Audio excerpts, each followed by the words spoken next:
Hello all, welcome back to my channel creative nest of Nithya. சின்ன ஒரு கேப்புக்கு அப்புறம் மறுபடியும் ஒரு சமையல் குறிப்பு.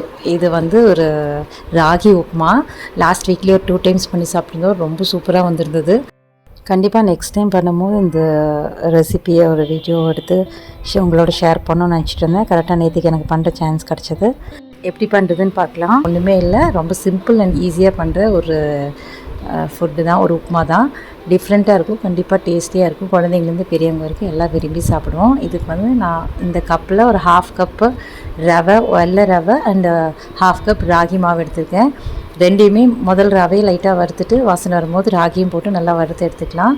அதை ஆறட்டும். அதுக்கு தேவையானது மீடியம் சைஸ் ஒரு பெரிய வெங்காயம், மீடியம் சைஸ் ஒரு தக்காளி, 2 பச்சை மிளகா, கேஷ்யூ நட்ஸ் இருந்ததுன்னா, முந்திரி பருப்பு இருந்ததுன்னா ஒரு 4-5 போட்டுக்கலாம். கொஞ்சம் கருவேப்பிலை, அவ்வளோதான். இது எப்படி பண்ணுறதுன்னு சொல்கிறேன். முதல் வறுத்து எடுத்துட்டோம், அது கொஞ்சம் ஆறட்டும். ஆறுனதுக்கப்புறம் பண்ணலாம். அதுக்குள்ளே குழந்தைங்களுக்கு டைம் ஆயிடுச்சு. சரி, அவங்களுக்கு மீன்வேல் அப்படியே ஒரு சைடில் பணியாரம்பிக்கும் ஊற்ற ஆரம்பித்தாச்சு. அவங்களுக்கு ஊற்றிட்டு இந்த ராகி உப்புமா எப்படி பண்ணுறதுன்னு பார்க்கலாம். ராகியில் நிறைய ஐட்டம் செஞ்சு சாப்பிட்ருக்கோம். பட் இந்த ராகி உப்புமா எப்படி இத்தனை நாள் மிஸ் பண்ணேன்னு தெரியல. இதுக்கு நான் நல்லெண்ணெய் எடுத்துக்கிறேன். முதல்ல என்னென்ன தாளிப்பு போடுறதுன்னு சொல்கிறேன். நல்லெண்ணெய் ஒரு 3-4 கரண்டி, இந்த சின்ன எண்ணெய் கரண்டியில் 3-4 கரண்டி போட்டிருக்கேன். அதுக்கு கடுகு, உளுத்தம் பருப்பு, கடலைப்பருப்பு, இது 3 மட்டும்தான் தாளிப்புக்கு, வேறு எதுவும் வேண்டாம். இது நல்லா ப்ரௌனாக பொன்னிறமாக வரும்போது, கோல்டன் ப்ரௌனாக வரும்போது அந்த பச்சை மிளகா, கருவேப்பிலை, முந்திரி பருப்பு போட்டு வணக்கிட்டு அது கூட எடுத்து வச்சுருக்க வெங்காயமும் போட்டுடலாம். காரம் அதிகமாக வேணுன்றவங்க இது கூட இனிக்கோட பச்சை மிளகா 1-2 எக்ஸ்ட்ரா ஆட் பண்ணிக்கலாம். அப்புறம் அதெல்லாம் நல்லா தாளித்ததுக்கப்புறம் தக்காளி போட்டு அதையும் நல்லா தாளிச்சிடலாம். இதுக்கு தேவையான அளவு உப்பு இந்த டைமில் ஆட் பண்ணிக்கோங்க.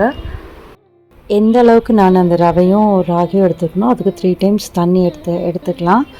இது நல்லா வணங்கினதுக்கப்புறம் அந்த தண்ணியை ஊற்றி இது மூடி வச்சுட்டு நல்லா கொதி வரும்போது கொஞ்சம் கொஞ்சமாக நம்ம எடுத்து வச்சுக்கிற ரவையும், வறுத்து வச்சுக்கிற ரவையும் ராகியும் கொஞ்சம் கொஞ்சமாக ஆட் பண்ணி கலக்க வேண்டியதான். கண்டிப்பாக அது உள்ளே போடும்போது கட்டி கட்டியாக வரும். நல்லா கொதிக்கும் போதே என்ன பண்ணணும்னா கொஞ்சம் கொஞ்சமாக போட்டு கலக்கி விட்டுக்கிட்டே இருக்கலாம். கைவிடாமல் கலக்கிட்டே இருந்தோன்னா அந்த கட்டியாக இருக்கிறதெல்லாம் உதிரிடும். அப்புறம் அந்த உப்புமா பதத்துக்கு வந்துடும். கொஞ்சம் கொஞ்சமாக கலக்கும் போது கரெக்டாக இருக்கும். ஒரேடியாக டக்குன்னு போட்டுற வேண்டாம். இப்போ நல்லா வெந்திருக்கு. இந்த தண்ணியெல்லாம் நல்லா இறுகி இப்போ இந்த உப்புமா பதம் வரும்போது இந்த டைமில் நம்ம இறக்கும் போது கொஞ்சமாக நல்லெண்ணெயாவது நெய்யாவது ஒரு 2-3 ஸ்பூன் விட்டுடலாம். இதோட சூட்டோடு சாப்பிட்டாலும் ரொம்ப நல்லாயிருக்கும். ஆறுனதுக்கப்புறமும் தைரியமாக சாப்பிடலாம். இது களி மாதிரி ஆகாது. எத்தனை நேரம் கழித்து சாப்பிட்டாலும் இந்த பதம் இப்படியே தான் இருக்கும். நீங்களும் ட்ரை பண்ணி பாருங்கள். I hope you like this video. Thanks for வாட்சிங்.